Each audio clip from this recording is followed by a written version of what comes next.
Hello students, how are you? I hope you would be safe and sound at your home students. Corona बहुत तेज़ी से फैल रहा है तो आप लोग घर में ही रहें, घर से बाहर ना निकलें और अपना ख्याल रखें. So students, today we'll talk about the Heisenberg's uncertainty principle. Heisenberg's uncertainty principle. Heisenberg थे एक, उन्होंने अनसर्टेनिटी प्रिंसिपल दिया था. किस चीज़ की अनसर्टेनिटी अभी बात करेंगे हम. हाइजेनबर्ग ने जो अनसर्टेनिटी प्रिंसिपल दिया था ये दिया था 1927 में. ओके, हाइजेनबर्ग अनसर्टेनिटी प्रिंसिपल है क्या, पहले हम इसके स्टेटमेंट देख लेते हैं. Heisenberg says that it is not possible to determine both the position and the momentum और the velocity of microscopic particle. You will have to focus here. Microscopic particle की बात करें, हर पार्टिकल की नहीं, of microscopic particle simultaneously with absolute accuracy. मतलब ये कहना ये चाह रहे हैं हाइजेनबर्ग, इन्होंने कहा कि अगर हम माइक्रोस्कोपिक पार्टिकल की बात करें, माइक्रोस्कोपिक पार्टिकल कौन से होते हैं. माइक्रोस्कोपिक पार्टिकल में भी इलेक्ट्रॉन और प्रोटॉन, ये होते हैं हमारे माइक्रोस्कोपिक पार्टिकल. तो उन्होंने ये बोला था, हाइजेनबर्ग ने जो उनका स्टेटमेंट है वो ये बोलता है कि माइक्रोस्कोपिक पार्टिकल की हम एक टाइम पर, एक पर्टिकुलर टाइम पर हम उनकी दोनों चीज़ें, पोजीशन और उनकी वेलोसिटी या मोमेंटम पता नहीं कर सकते. सिंपल सी चीज़ इन्होंने बोली है कि माइक्रोस्कोपिक पार्टिकल जो होते हैं, अगर हम उनकी पोजीशन भी पता करना चाहें और उनकी वेलोसिटी और मोमेंटम पता करना चाहें एक ही टाइम पर, so it is not possible. मैं एक इसका बहुत ही सिंपल सा एग्जांपल देता हूँ जो हम रियल लाइफ में ऑब्ज़र्व करते हैं, लेकिन वो एक्चुअली यहाँ जो इनका रूल है वो थोड़ा इससे अलग है, लेकिन वो बिल्कुल उसको अगर हम समझेंगे रियल लाइफ के एग्जांपल को, तो आई थिंक आपको बहुत ही क्लियर पिक्चर मिल जाएगी. सो लिसन स्टूडेंट्स, आपने देखा है सीलिंग फ़ैन होता है. सपोज़ ये हमारा इलेक्ट्रॉन है, ये इलेक्ट्रॉन बहुत तेज़ी से मूव करता है, सबको पता है ये न्यूक्लियस है और ये इलेक्ट्रॉन है. यहाँ पर this is nucleus and this is electron. आपको पता है इलेक्ट्रॉन बहुत तेज़ी से मूव करता है न्यूक्लियस के अराउंड. तो बिल्कुल इसको ऐसे कंसिडर करो जैसे कि एक सीलिंग फ़ैन होता है ना. अब सीलिंग फ़ैन जो है कितनी तेज़ी से मूव करता है आपने देखा है. अगर हम उसके ब्लेड्स की पोजीशन देखना चाहें, जस्ट लिसन केयरफुली, अगर हम उसके ब्लेड की, सीलिंग फ़ैन के ब्लेड की पोजीशन देखना चाहें उस टाइम पे जब वो ऑन है, तो क्या हम उसकी पोजीशन बता सकते हैं एग्जैक्टली? ऑब्वियसली उसकी पोजीशन हम नहीं बता सकते, क्योंकि ब्लेड इतनी तेज़ी से मूव कर रहे हैं कि हम उसके ब्लेड कभी दिखते ही नहीं हैं. Are you getting me? और बिल्कुल इसी तरीके से जैसे अगर हम इलेक्ट्रॉन की पोजीशन को पता करना चाहें न्यूक्लियस के अराउंड, तो इट इज़ वेरी डिफ़िकल्ट. लेकिन अगर हम उसकी पोजीशन, ब्लेड की पोजीशन को पता करें, तो अगर हम फ़ैन को स्विच ऑफ कर दें, जैसे ही हम फ़ैन को स्विच ऑफ करें या फ़ैन की स्पीड को कम करें, तो हम फ़ैन के ब्लेड की पोजीशन बता सकते हैं ना. ईज़िली देखेंगे कि हाँ अब हमें दिखने लगे ब्लेड्स, तो हम उनकी पोजीशन ईज़िली बता सकते हैं. तो अब अगर हम सीलिंग फ़ैन को स्लो कर दें, जस्ट लिसन, स्लो कर दें, तो क्या हम उसकी एग्जैक्ट सीलिंग फ़ैन के जो ब्लेड की स्पीड है उसको बता सकते हैं? ऑब्वियसली, क्योंकि अब फ़ैन हो गया स्लो, तो उसकी जो वेलोसिटी थी वो भी हो गई स्लो, और जबकि वो एग्जैक्ट उसकी वेलोसिटी है नहीं, वो स्लो हो चुकी है. तो अगर हम उसकी पोजीशन पता करें ब्लेड की, उसके फ़ैन की स्पीड को स्लो करके, तो हम उस फ़ैन की स्पीड को उस टाइम पे पता नहीं कर सकते. समझ आ रही चीज़ क्या बोल रहा हूँ? और अगर मान लो सीलिंग फ़ैन की तुम्हें स्पीड पता करनी है कि वो किस स्पीड से चल रहा है, तो हमें क्या करना पड़ेगा, सीलिंग फ़ैन को ऑन करना पड़ेगा. और अगर हम जब सीलिंग फ़ैन को ऑन करेंगे, ऑन करने के बाद वो जब तेज़ी से मूव करेगा तो हम उसकी वेलोसिटी पता कर सकते हैं. लेकिन जब फ़ैन बहुत तेज़ी से मूव करता है तो हम उसकी पोजीशन पता नहीं कर सकते. जब वो बहुत तेज़ी से मूव करता है तो हम उसकी सिर्फ़ और सिर्फ वेलोसिटी पता कर सकते हैं विद एक्यूरेसी, लेकिन हम उसकी पोजीशन पता नहीं कर सकते. लेकिन जैसे ही हम उसकी वेलोसिटी ज़ीरो करते हैं या कम करते हैं, तो हम उस ब्लेड की पोजीशन पता करेंगे. उस टाइम जब वो फ़ैन स्लो है तो उसकी हम वेलोसिटी पता नहीं कर सकते. मतलब सिंपल सी चीज़ है कि जो हमारा सीलिंग फ़ैन है उसके ब्लेड की स्पीड, हम उसकी ब्लेड की स्पीड और उस ब्लेड की पोजीशन को एक टाइम पर पता नहीं कर सकते. Are you getting me? अगर हमें उस फ़ैन की ब्लेड की पोजीशन पता करनी होगी, तो हमें उसकी वेलोसिटी कम करनी होगी, और तब जब वो कम हो जाएगी तब हम उसको ऑब्ज़र्व कर सकते हैं कि ब्लेड कहाँ पर है. मतलब जब हम उसकी पोजीशन पता कर रहे हैं उस टाइम हम उसकी वेलोसिटी पता नहीं कर सकते। और अगर हमें उसकी जो है वेलोसिटी पता करनी है तो फ़ैन की हमने स्पीड बढ़ा दी, तो उस टाइम जब फ़ैन की स्पीड हमने फुल कर दी तो हम उस फ़ैन की वेलोसिटी, ब्लेड की वेलोसिटी पता कर सकते हैं। लेकिन हम वेलोसिटी तो पता कर सकते हैं, लेकिन फिर क्योंकि फ़ैन बहुत तेज़ी से मूव कर रहा है तो ऑब्वियसली उसके ब्लेड की पोजीशन हम पता नहीं कर सकते।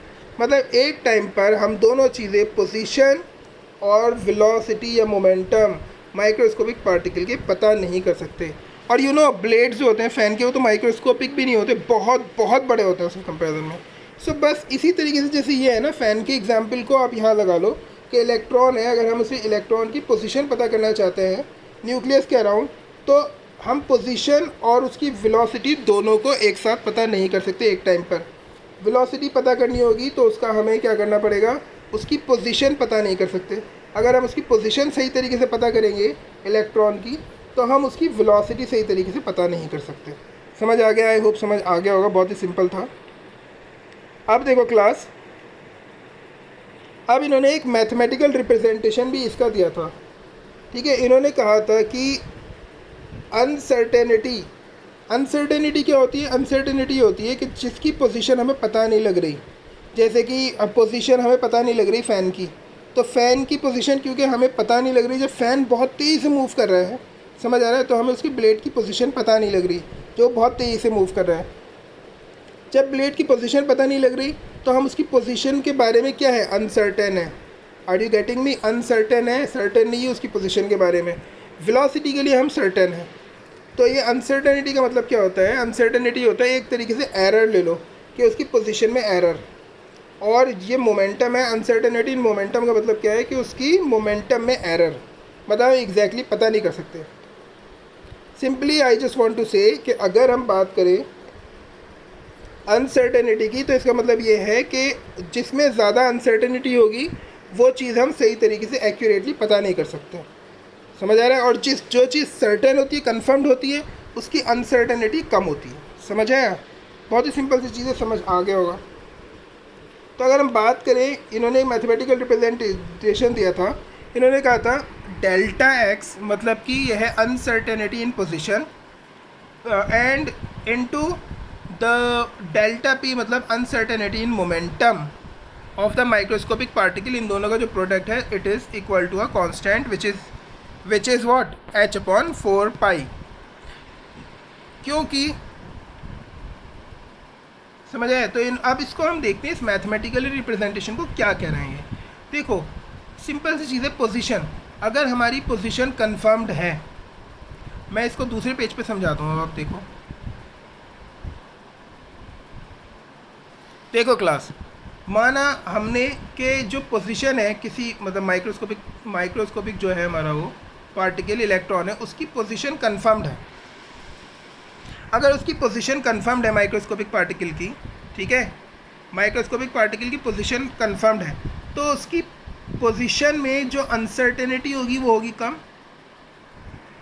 अनसर्टेनिटी मतलब उसकी पोजीशन में एरर, उसकी पोजीशन आइडेंटिफाई करने में एरर। तो उसकी जब हमें उसकी पोजीशन बिल्कुल कंफर्म्ड है तो उसकी पोजीशन में एरर कहाँ से आएगा, अनसर्टेनिटी कहाँ से आएगी? तो वो पूरे तरीके से सर्टेन है कि ये इसकी पोजीशन है। पोजीशन कंफर्म का मतलब है पोजीशन किसी की माइक्रोस्कोपिक पार्टिकल की सर्टेन है। अगर पोजीशन सर्टेन है, ठीक है, पोजीशन सर्टेन है और पोजीशन कंफर्म्ड है किसी माइक्रोस्कोपिक पार्टिकल की, तो जो अनसर्टेनिटी है, अनसर्टेनिटी क्या है, डेल्टा एक्स। तो अनसर्टेनिटी इन पोजीशन ऑब्वियसली ये कम हो जाएगा। समझ आ रही बात मेरी? नहीं, अगर उसकी पोजीशन कंफर्म्ड है पोजीशन, तो मतलब उसकी पोजीशन सर्टेन है। अगर सर्टेन है उसकी पोजीशन, तो ऑब्वियसली उसकी पोजीशन में जो एरर है या उसकी पोजीशन में जो अनसर्टेनिटी थी वो कम हो जाएगी, क्योंकि उसकी पोजीशन हमें कंफर्म्ड पता लग गई है। तो अब यहाँ देखो, अगर ये पोजीशन है, ये है अनसर्टेनिटी इन पोजीशन। अगर अनसर्टेनिटी इन पोजीशन कम है, ये जो मैंने डाउन एरो बनाया ना, इसका मतलब है अनसर्टेनिटी अगर पोजीशन में कम है, मतलब हमें उसकी पोजीशन पूरे तरीके से कंफर्म्ड है, तो क्या होगा, अगर एक टर्म कम होता है इसमें मैथमेटिकल रिप्रेजेंटेशन में, तो ये वाला टर्म जो होगा ना, ये मतलब कि उसकी अनसर्टेनिटी जो होगी वो मोमेंटम में बढ़ जाएगी। क्यों बढ़ेगी मोमेंटम में? क्योंकि इन दोनों का uncertainty of position and uncertainty and in product, इन दोनों का जो हमारा मल्टीप्लिकेशन है, इन दोनों का जो प्रोडक्ट है वो एक्चुअली कांस्टेंट है। कांस्टेंट मतलब h/4 है।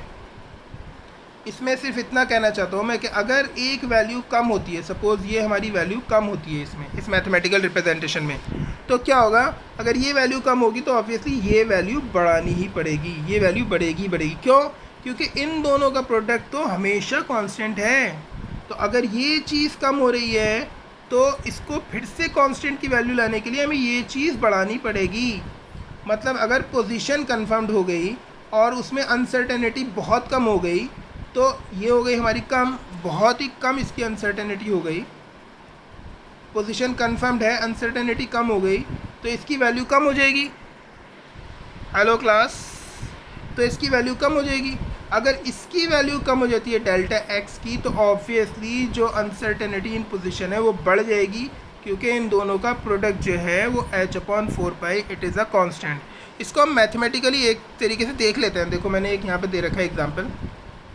सपोज़ दो चीज़ें हैं, एक की वैल्यू है 10 और दूसरा भी 10 है, और इन दोनों का जो हमने प्रोडक्ट निकाला हुआ है 100, और सपोज़ ये 100 जो है ना ये कांस्टेंट है, ये कांस्टेंट है, इन दोनों का प्रोडक्ट हमेशा कांस्टेंट है। अब मान लो मैंने ये जो 10 है, इस 10 की वैल्यू मैंने कर दी 5। समझ आ रहा है क्या बोल रहा हूँ मैं? पहले ये 10 था और दूसरी वैल्यू भी 10 थी, दोनों का प्रोडक्ट आया 100 और ये कांस्टेंट है।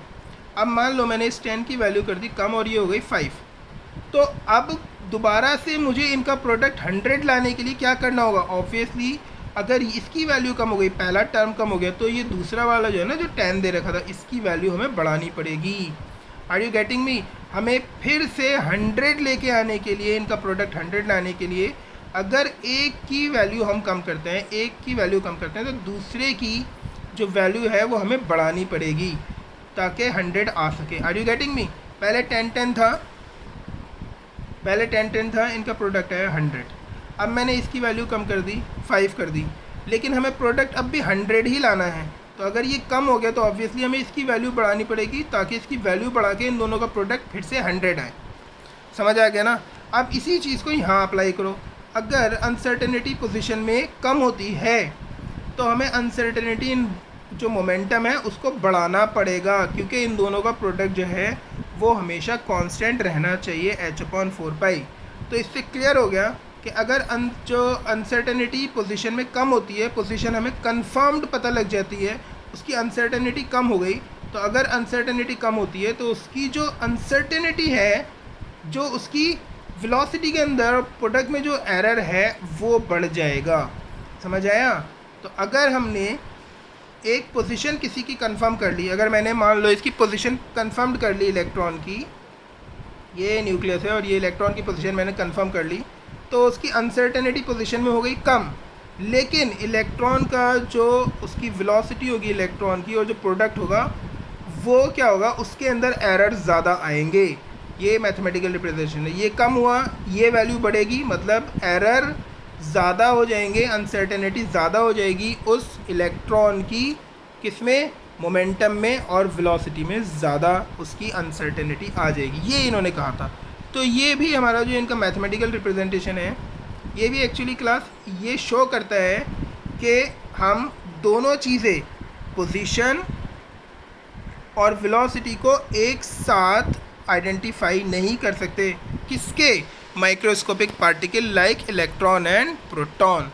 जैसे मैंने यहाँ पे दिखाया आपको कि पहले मैंने पोजीशन कंफर्म कर दी तो उसकी अनसर्टेनिटी कम हो गई, तो मोमेंटम की जो अनसर्टेनिटी होगी वो बढ़ जाएगी। इसी तरीके से अगर मैं उल्टा करूँ, यहाँ पर देखो मैंने क्या किया, मैंने इलेक्ट्रॉन की वेलोसिटी पता कर ली, और वेलोसिटी पता करने के बाद जो है ये, मतलब मैंने इलेक्ट्रॉन की वेलोसिटी पता कर ली और मुझे इलेक्ट्रॉन का जो मोमेंटम है कंफर्म्ड पता लग गया। वेलोसिटी मुझे पता लग गई, इलेक्ट्रॉन की कंफर्म्ड पता लग गया। अगर मुझे उसकी वेलोसिटी पता लग गई इलेक्ट्रॉन की, तो उसका जो मोमेंटम और वेलोसिटी है वो एक्चुअली वो बिल्कुल कंफर्म्ड हो गए। अगर वो कंफर्म्ड हैं तो उनकी वैल्यू में जो एरर होगा वो मिनिमम होगा। समझ आ रहा है? इनकी वैल्यू हमें पोजीशन की, मतलब इनकी जो है वेलोसिटी की और मोमेंटम की, हमें जो वैल्यू है वो कंफर्म्ड पता लग गई है। ठीक है। अगर हम इनकी वेलोसिटी और इनके मोमेंटम के लिए इलेक्ट्रॉन के कंफर्म्ड हो गए तो इनकी जो एरर है इनकी वेलोसिटी में जो एरर आ रहा था वो तो ऑब्वियसली कम हो जाएगा, क्योंकि हमें इन्हें कंफर्म पता लग गया तो कम हो गई उसकी। तो मतलब अनसर्टेनिटी जो हमारा मोमेंटम में या वेलोसिटी में होगा वो कम हो जाएगी, क्योंकि वो कन्फर्म्ड हो गया। हमें पता है कि यहाँ पे इलेक्ट्रॉन है, इलेक्ट्रॉन की स्पीड जो है ये है v, ये इसकी स्पीड हमें कन्फर्म्ड पता लग गई। जब कन्फर्म्ड पता लग गई तो इसमें कोई अनसर्टेनिटी तो रही नहीं, सर्टेन हो गया ना, वेलोसिटी सर्टेन हो गई। तो उस केस में जब वेलोसिटी या मोमेंटम सर्टेन हो जाता है तो उनकी जो अनसर्टेनिटी होगी ऑब्वियसली वो कम हो जाएगी। तो अब यहाँ देखो, मुझे वेलोसिटी और मोमेंटम कंफर्म्ड पता लग गया है इलेक्ट्रॉन का, तो उसकी अनसर्टेनिटी इन मोमेंटम और वेलोसिटी जो है वो हो जाएगी कम। ये एरो जो मैंने नीचे लगा रखा ना, ये शो कर रहा है कि इसकी जो अनसर्टेनिटी है ना इनके मोमेंटम में और वेलोसिटी में वो कम है। अब अगेन जो प्रोडक्ट है, product of uncertainty in position and the uncertainty in the momentum, ये एक कांस्टेंट है। सिंपल, फिर वही चीज़ यहाँ पे क्या हुआ, इसकी अब यहाँ पे डेल्टा पी या मोमेंटम की अनसर्टेनिटी जो है वो डाउन हुई, तो ऑब्वियसली ये वाला टर्म बड़ा होना पड़ेगा। मतलब कि uncertainty in position of electron increase हो जाएगी, अनसर्टेनिटी बढ़ जाएगी।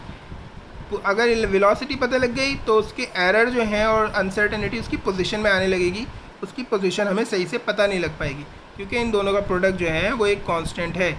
इसकी वैल्यू अगर डाउन होती है तो दूसरे की वैल्यू अप होगी।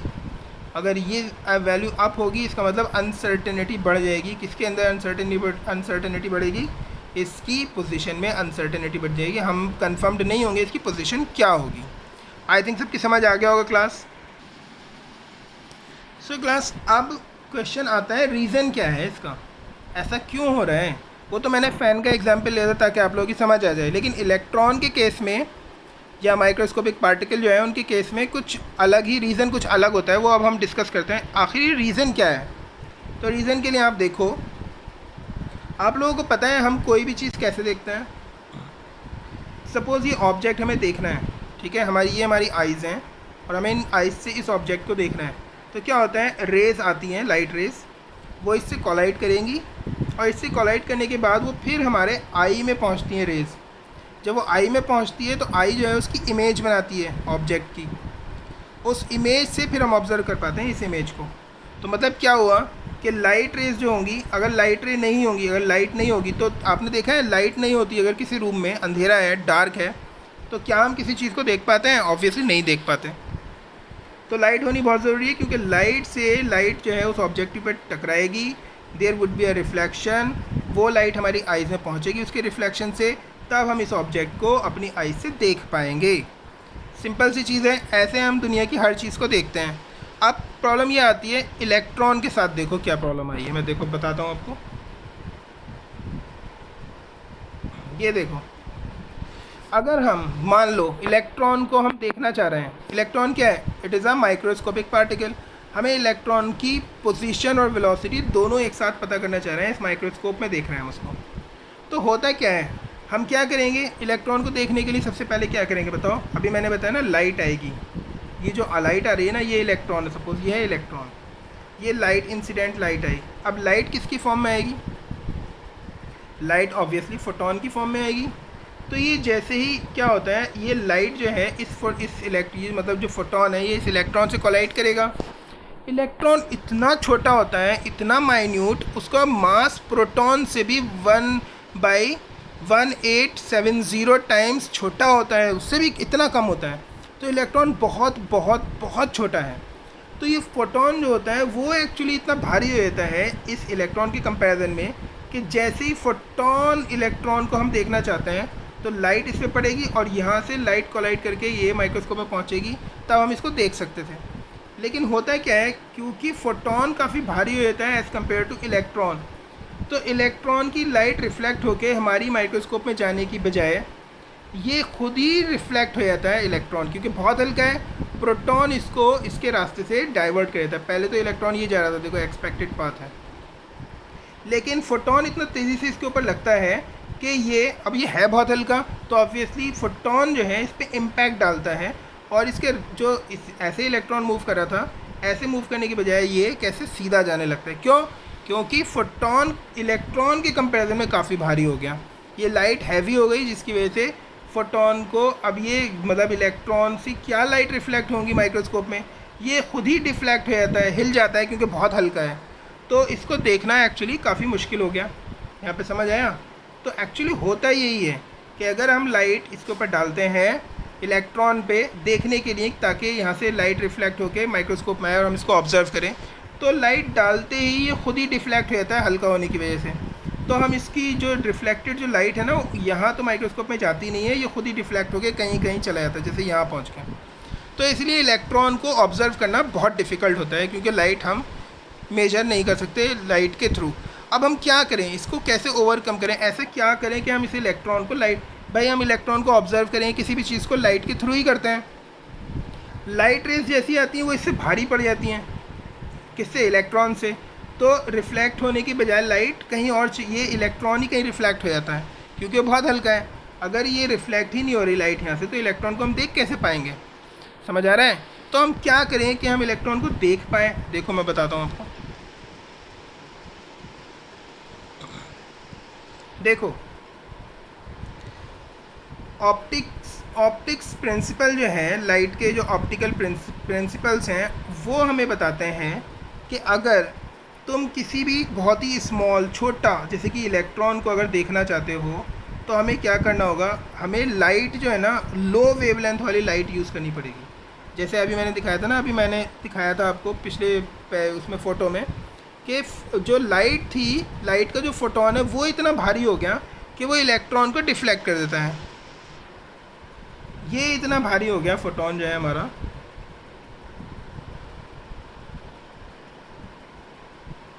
ये फोटोन ही इतना भारी हो गया कि ये इस जो हमारे पार्टिकल हैं उसको डिफ्लेक्ट कर देते हैं। तो अब हमें यहाँ पे लाइट कुछ ऐसी यूज़ करनी पड़ेगी ताकि वो डिफ्लेक्ट ना कर पाए।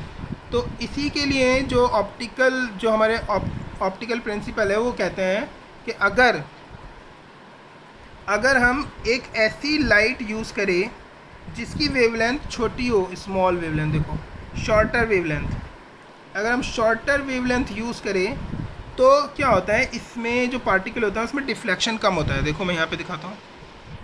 अगर यहाँ पर जो ये इंसिडेंट लाइट है, अगर मैं इसकी जो वेवलेंथ है लैम्डा, अगर मैं इसकी वेवलेंथ को कम कर दूँ, कोई ऐसी लाइट यूज़ करूँ जिसकी वेवलेंथ काफ़ी कम है, तो तब इसमें डिफ्लेक्शन नहीं होगा। समझ आ रही है चीज़?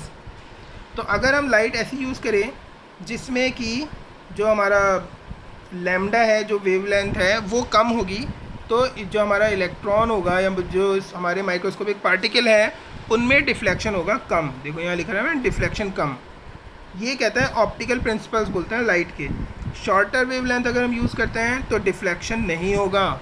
ठीक है, डिफ्लेक्शन किसका डिफ्लेक्शन होता है? इलेक्ट्रॉन और माइक्रोस्कोपिक पार्टिकल का डिफ्लेक्शन नहीं होगा। अगर डिफ्लेक्शन नहीं होगा, देखो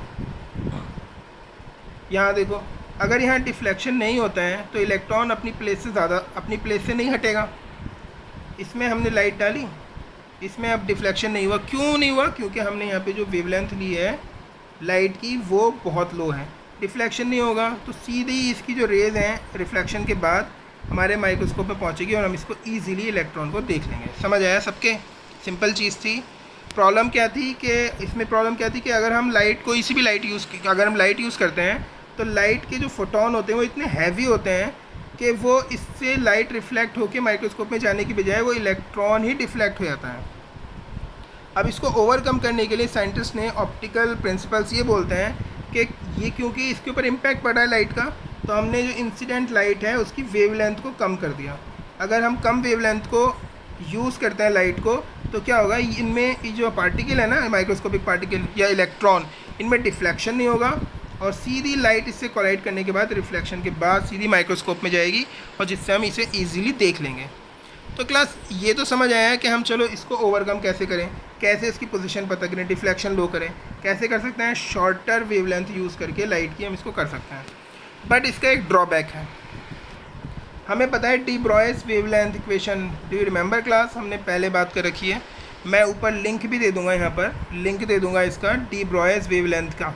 ठीक है, तो ये डी ब्रॉयस वेवलेंथ जो है, अगर आपको नहीं पता है तो डी ब्रॉयस वेवलेंथ को जाकर वहाँ देख लेना। ठीक है, वीडियो में मैं यहाँ लिंक दे दूँगा, इसका यहाँ लिंक दे दूँगा।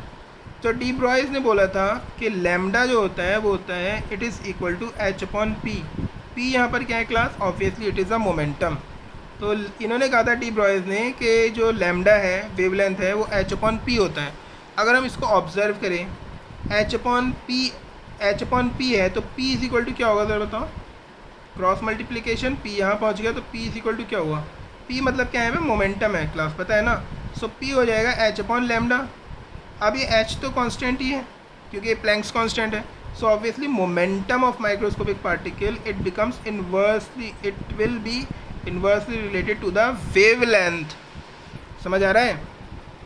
अब इससे हमें क्या पता लगता है कि अगर हम, जैसे हम पूरा ऊपर के केस में कर रहे हैं, हम क्या कर रहे हैं? शॉर्टर वेवलेंथ यूज़ कर रहे हैं ताकि डिफ्लेक्शन कम हो। अगर हम शॉर्टर वेवलेंथ यूज़ करते हैं तो क्या होता है क्लास? ये जो लैम्डा है इसकी वैल्यू हो गई कम। अगर इसकी वैल्यू कम होती है, शॉर्टर यूज़ किया है हमने, ये देखो यहाँ लिखा है शॉर्टर वेवलेंथ यूज़ करते हैं, तो लैम्डा की वैल्यू हो गई कम। अगर लैम्डा की वैल्यू कम होती है तो ये मोमेंटम की किस तरीके से इससे रिलेटेड है? मोमेंटम और लैम्डा जो है दोनों इन्वर्सली रिलेटेड है क्लास, दोनों इन्वर्सली रिलेटेड है। समझ आ रहा है? दोनों ही इन्वर्सली रिलेटेड हैं। तो अगर लैम्डा, अगर हम शॉर्ट वेवलेंथ लाइट यूज़ करते हैं तो जो मोमेंटम होगा इलेक्ट्रॉन का वो बहुत ज़्यादा हो जाएगा। समझ आ रहा है?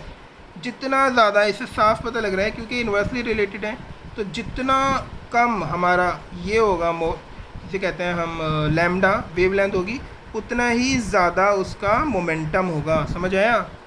तो ये डी ब्रॉयस की इक्वेशन से हमें ये क्लियर हो गया कि अगर हम शॉर्टर वेवलेंथ की लाइट यूज़ करते हैं जिसकी वेवलेंथ होती है कम, लैम्डा होता है कम, तो उस टाइम क्या होता है? इलेक्ट्रॉन का जो मोमेंटम होता है वो बहुत ज़्यादा बढ़ जाता है। मोमेंटम का मतलब क्या है? Momentum is equal to M V. Mass तो कांस्टेंट ही रहेगा इलेक्ट्रॉन का। यहाँ क्या हुआ? मोमेंटम बढ़ने का मतलब है इलेक्ट्रॉन की वेलोसिटी बढ़ जाना। Are you getting me what I am saying? All the things are clear.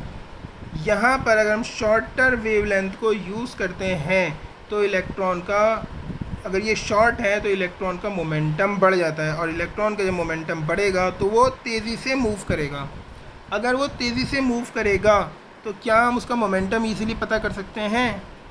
Obviously वो तेज़ी से मूव कर रहा है, एक जगह पे बैठ नहीं रहा है, तो उसकी हम क्या कर सकते हैं? उसकी हम मोमेंटम अच्छे तरीके से पता नहीं कर सकते हैं। Lambda low, P would be high. अगर पी ज़्यादा है तो इलेक्ट्रॉन की जो वेलोसिटी है वो हम करेक्टली चेक नहीं कर सकते हैं, बहुत ज़्यादा है तो अनसर्टेनिटी ऑफ मोमेंटम जो होगा वो बढ़ जाएगा। मतलब कि डेल्टा पी वाला जो पोर्शन है, अनसर्टेनिटी, हाइजेनबर्ग्स अनसर्टेनिटी जो इक्वेशन में जो डेल्टा पी पोर्शन है वो बहुत ज़्यादा बढ़ जाएगा। हमने सर्टेन किसको किया? हमने सर्टेन किया इलेक्ट्रॉन की पोजीशन को। कैसे इलेक्ट्रॉन की पोजीशन को सर्टेन किया? शॉर्ट वेवलेंथ यूज़ करके। शॉर्ट वेवलेंथ यूज़ करने से मोमेंटम बढ़ गया। किसका बढ़ गया? उस इलेक्ट्रॉन माइक्रोस्कोपिक पार्टिकल का मोमेंटम उसका बढ़ गया। तो ऑब्वियसली बहुत ज़्यादा मोमेंटम होने की वजह से उसकी वेलोसिटी जो होगी ना वो अब कन्फर्म्ड नहीं होगी, वो अब उनमें अनसर्टेनिटी बढ़ जाएगी। सो डेल्टा पी जो होता है, इस शॉर्टर वेवलेंथ यूज़ करने से जो डेल्टा पी है, मतलब कि अनसर्टेनिटी इन मोमेंटम जो है वो बढ़ जाती है। ये मैंने लगाया ना साइन, बढ़ जाती है।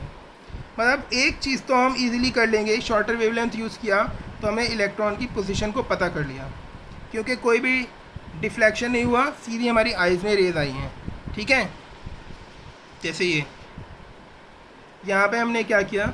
हमने ये शॉर्टर वेवलेंथ यूज़ करी, शॉर्टर वेवलेंथ से ये डायरेक्टली रिफ्लेक्ट होकर हमारी आइज़ में पहुंचा और हमने इसको देख लिया।